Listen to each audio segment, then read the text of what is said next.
খবরদার আমার ফ্যামিলির ভিতর ঢোকার চেষ্টাও করবেন না, আমি বউ ছেলে মেয়ে নিয়ে সুখে শান্তিতে আছি। এই ডাইনির বাচ্চা ডাইনি, আমার সংসার ভাঙতে চাস? আর যদি কোনোদিন এই ফোনে ফোন দেস, তোরে ফোনের ভিতর ঢুইকে পিটাবো। তোমারে নিয়ে আর পারি না, এত রাগ করার কি আছে? আমার সংসারের ক্ষতি করবে আর আমি ছাইরে দেব? কে ছিল এই ডাইনি? তোমার মা ছিল। ধুরবাল অনলাইনে স্যাড স্টোরি দেখতে দেখতে বিরক্ত হয়ে গেলাম। আরে ভাবি একা একা বিড়বিড় করতেছেন কেন, কি হয়েছে? অরুণ ভাই অনলাইনে ঢুকলেই খালি স্যাড স্টোরি, মনে হয় আমিই ছাকা খাইছি। যখনই কারো স্যাড স্টোরি দেখবেন মনে করবেন ওর বাবু অন্য কারো কাছে কাবু হয়ে গেছে। জানেন ভাবি, 20 বছর গবেষণা করে জানতে পারলাম সত্যিকারের ভালোবাসা কোনোদিন মন ভাঙতে পারে না। এর জন্য গবেষণা করার কি দরকার ছিল? আমার কাছে শুনতেন, আমি বলে দিতাম সত্যিকারের ভালোবাসায় মন ভাঙে না, খাট ভাঙে। আম্মা, সবাই জন্মদিন পালন করে, আমি জন্মদিন পালন করতে পারি না। আমার জন্ম হয়েছিল কবে? দাঁড়া 1 মিনিট, মনে করে নেই। হ্যাঁ মনে পড়ছে, তোর জন্ম হইছে মাঝরাতে। আরে আম্মা, রাতে জন্ম হয়েছে ঠিক আছে, তারিখ কত ছিল, কোন বছর ছিল?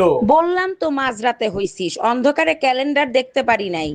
আজকে যদি তুই গোসল না করস তোর খবর আছে। দেখো, আমি সব করতে রাজি আছি, শীতে গোসল করতে রাজি নেই। তুই গোসল করবি না, তোর বাপ গোসল করবে। আমার বাপ দাদা 14 গোষ্ঠীতে কেউ শীতে গোসল করে নাই মরার ভয়তে, আমি গোসল করে মরবো নাকি? কালা পিচেসের বংশ। দুনিয়াতে জান্নাত জাহান্নাম দুইটাই যদি থাকতো তাহলে মানুষ এত খারাপ হতো না। আরে বোকা, জান্নাত জাহান্নাম দুইটাই আছে, তুমি দেখতে পাও নাই, তোমার ব্যর্থতা। আচ্ছা তুমি কোথায় দেখলা জান্নাত আর জাহান্নাম? মায়ের কাছে জান্নাত আর বউয়ের কাছে জাহান্নাম। এই কি বললা তুমি?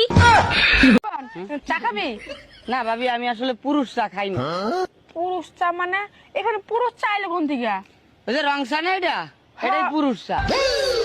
রং চা বা পুরুষ চা হয় কেমনে? কারণ রং চার তো দুধ থাকে না। ঠাকুরপো, গ্যাস শেষ হয়ে গেছে, গ্যাস নিয়ে আসো, তা না হলে কিন্তু দুপুরে রান্না হবে না। গ্যাস শেষ হয়ে গেছে তাতে কি হয়েছে? চুলো আছে না, চুলোয় রান্না করো।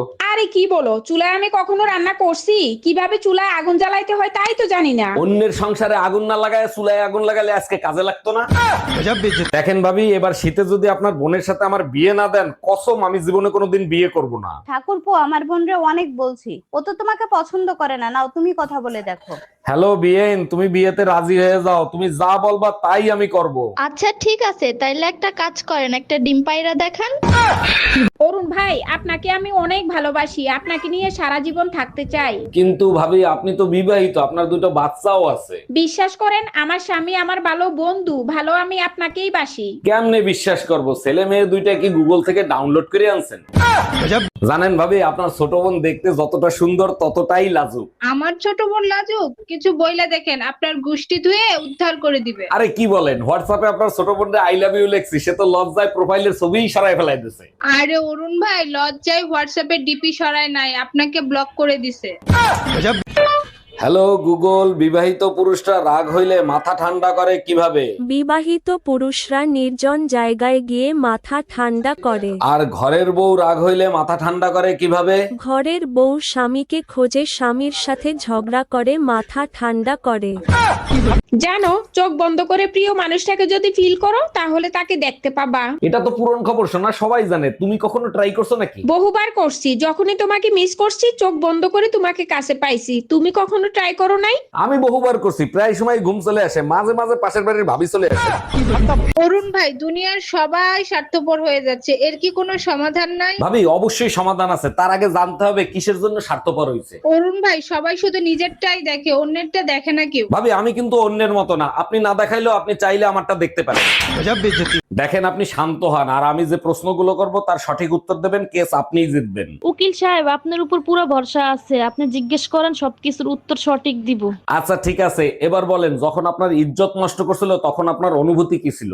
দেখেন উকিল সাহেব, মিষ্টি জোর করে খাওয়ান আর আদর করে খাওয়ান, খাইতে তো মিষ্টিই লাগে। আম্মা, আপনি যে আমার ছোটবেলা ঝাঁটা দিয়ে জুতা দিয়ে পিটাইছেন, এটা যদি আপনার বৌমা জানে তখন আপনার কি অবস্থা হবে আপনি চিন্তা করছেন?